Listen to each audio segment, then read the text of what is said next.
जब तारक मेहता का उल्टा चश्मा शो अपने पीक कॉमेडी एपिसोड रिलीज कर रहा था, शो के मेन कैरेक्टर या यूं कहे शो के दो सबसे इम्पोर्टेंट चेहरे दया और जेठालाल, इन दो में से कोई एक चेहरा अब गायब होने वाला था। फैंस इस बात से पूरी तरह अनजान थे। 27 सितंबर 2017 तारक मेहता का उल्टा चश्मा का एपिसोड नंबर 2300 रिलीज होता है और इस एपिसोड ने सब कुछ बदल के रख दिया। इस एपिसोड में सुंदरलाल दया को नवरात्रि के लिए लेने आता है और दया शो से गायब हो जाती है। सभी फैंस को यही लग रहा था कि ये बस कुछ दिनों का ब्रेक है, लेकिन यहाँ Taarak Mehta after renovation episode downfall में जाने लगा था। डाउनफॉल कौन सा? टीआरपी का? No, downfall of comedy.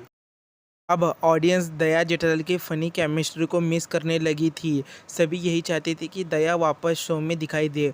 Audience का प्रेशर शो पे बनना शुरू हो गया था। इस बीच 7 महीने बाद 2 अप्रैल 2018 2436 एपिसोड रिलीज़ किया जाता है, जिसमें दया हमें फिर से शो में देखने को मिलती है, वो भी जेठालाल के घर के अंदर। लेकिन उसके बाद दया फिर गायब।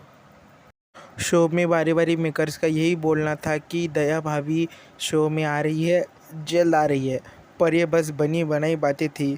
फिर ठीक 15 महीने बाद दया 17 अक्टूबर 2019 को एपिसोड नंबर 2842 में फिर दिखाई देती है, लेकिन इस बार वीडियो कॉल करते हुए। के बाद दया फिर गायब। वह फैंस समझ चुके थे कि दया ने शो को क्विट कर दिया है, पर मेकर्स का यही कहना था कि दया भाभी आ रही है, जल्द आ रही है, इसी महीने आ रही है, इसी साल आ रही है।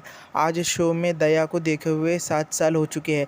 ना तो दया आई, ना दया की कोई रिप्लेसमेंट। मेकर्स क्या करे? हम दया भाभी को जल्द से जल्द गोकुलधाम सोसाइटी में लेके आएंगे। सर, कुमार मोदी जी ने कहा है कि दया भाभी आएंगी, तो दया भाभी जरूर आएंगी और बहुत जल्द आएंगी। बस अब कुछ दिनों की बात है, दया भाभी गोकुलधाम सोसाइटी में जल्द आएगी। तो क्या हुआ ऐसा कि ना तो दया भाभी वापस आ रही, ना ही उनकी कोई रिप्लेसमेंट आ रही? वीडियो में आगे बढ़े उससे पहले चैनल को सब्सक्राइब कर लो। तो शो में दया क्यों नहीं आ रही, इसका जवाब तो हम सबको पता है। वो अपनी पर्सनल लाइफ में बिजी है। बट शो वाले 7 साल से उनकी रिप्लेसमेंट क्यों नहीं ला पाए? आखिर राज है क्या? तो जब से दया भाभी शो को छोड़ के गई है, शो कैसा चल रहा है हम सबको पता है। जितने भी आर्टिस्ट अब तक रिप्लेस हुए हैं, फैंस को कोई भी रिप्लेसमेंट खास पसंद नहीं आई, और दया जैसे कैरेक्टर की रिप्लेसमेंट, जो कि शो की मेन कैरेक्टर रही है, मेकर्स अच्छे से जानते हैं कि उनकी रिप्लेसमेंट किसी को भी पसंद नहीं आएगी।